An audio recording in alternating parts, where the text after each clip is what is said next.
الله مخلصا له الدين. السلام عليكم ورحمة الله وبركاته. الحمد لله والصلاة والسلام على رسول الله سيدنا محمد بن عبد الله وعلى آله وصحبه ومواله ولا حول ولا قوة إلا بالله أما بعد.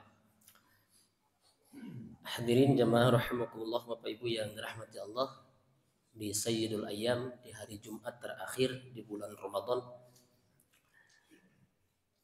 semoga Allah menerima seluruh amal ibadah kita, mengampuni dosa-dosa kita, dan mencurahkan rahmatnya untuk kita semua. Amin. Ya Allah ya Rabbal Alamin. Sedikit nyambung dari yang malam, atau menyambungkan pembahasan yang sudah kita sampaikan di tadi malam.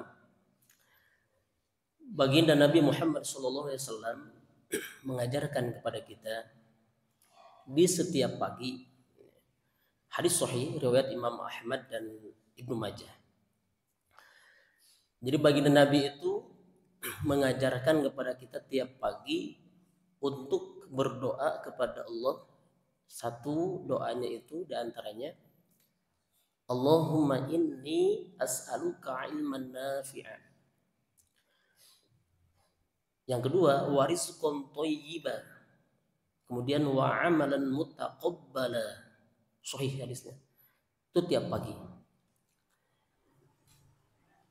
Kata para ulama, doa ini memberikan makna pertama bahwa Rasul mengajarkan kepada kita setiap hari, setiap mengawali siang itu untuk meminta pertolongan kepada Allah.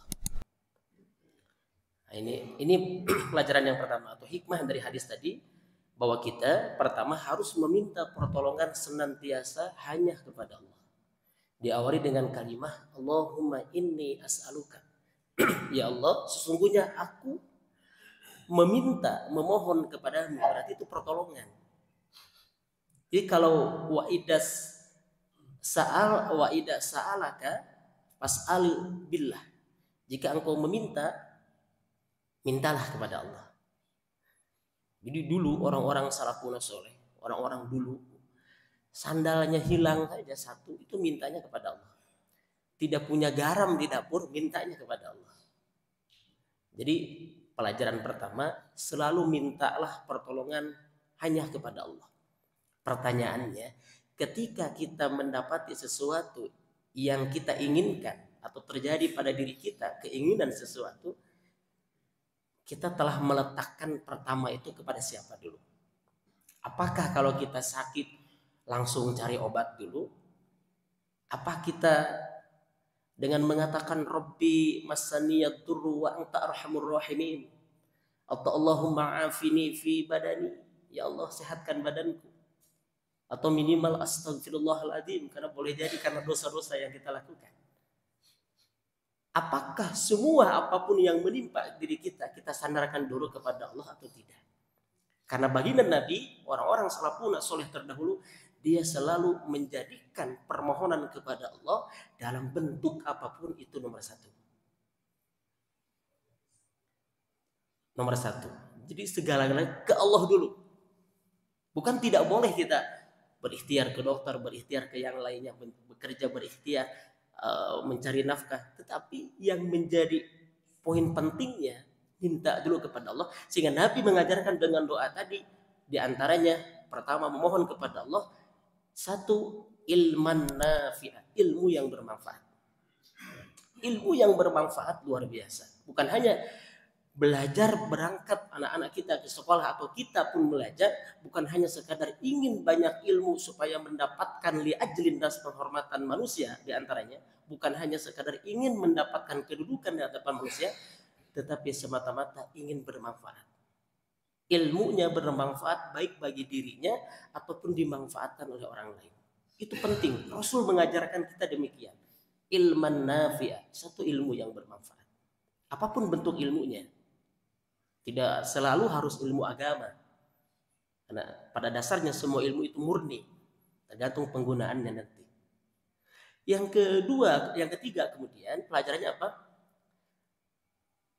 ilman nafi' wa rizqun thayyiba, minta rizki yang baik. Sebagian keterangan wa rizqun halalan thayyiba, yang halal dan baik. Tetapi sesungguhnya rizqun thayyiba itu mencakup yang halal.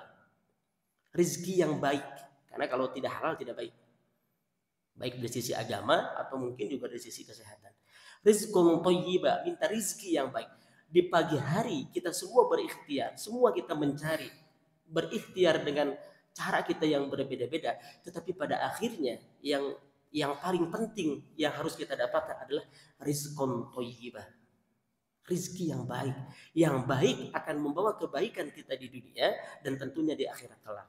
Yang baik akan menjadikan kemaslahatan bagi kita dan keluarga kita. Kemudian yang ketiga, wa amalan mutaqabbala. Rasul pun mengajarkan kepada kita dan amal dan perbuatan yang diterima oleh Allah Subhanahu wa taala. Penting minta kepada Allah ilmu yang bermanfaat, minta kepada Allah rizki yang baik, kemudian minta kepada ilmu yang bermanfaat. Lalu apa maksudnya ini? Pada akhirnya kenapa kita diajarkan doa itu?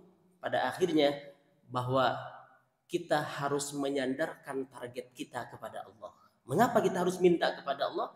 Semua ikhtiar kita, semua usaha kita, semua permintaan kita, pada akhirnya kita sandarkan antara ikhtiar kita, antara target kita dengan kehendak Allah.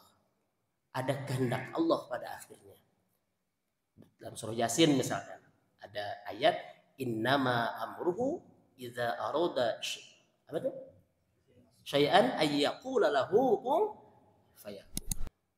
Kita hanya berikhtiar, lakukan saja, berdoa saja, minta kepada Allah, cari rezeki yang baik, ilmu yang bermanfaat, amal yang diterima.